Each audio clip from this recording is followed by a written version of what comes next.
On guys and welcome back to my channel. Nakho okuzokwenzeka kwi-Smoke and Mirrors kusukela Monday mhla 22 April kuya Friday mhla 26 April.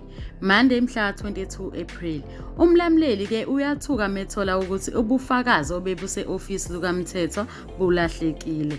Ngapha ke uJackson ucindezela uSiza aze abuze uThandisa ngokuthinteka kwakhe ekufeni kukaMthetho. uVirginia ke yena uthola ukuthi uSakhile noSonto bayalala.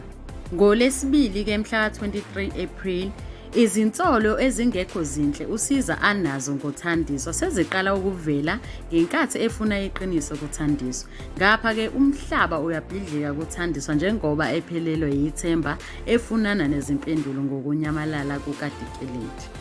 NgoLesithathu mhla ka-24 April uSiza ke uyaqhubeka ngokubuza imibuzo ngoThandiswa. Ngapha umlamleli uzama ukutracer i-call eyenziwe ngefoni kaDikeledi kodwa kuphelela emoyeni. NgoLesine mhla ka-25 April uThandiswa ke useqala ukushawa unembeza. Useshisa ingubo yakhe yomshado enegazi. uSiza ke uyahamba uyobheka uThandisa kaNomeva usetshela uLeroy ukuthi uzohlezi ekhona for yena. Friday mhla 26 April uThandisa wenza isinqumo esinzima esizoshintsha impilo yakhe yonke sokukhetha phakathi kwaSiza nosisi wakhe. uLulu uyathuka methola ukuthi uGeneral ushiye umfazi wakhe for yena. Kuyaphela ke la okwanamhlanje, ungakhohlwa ukucindezela usubscribe ne notification bell. Bye.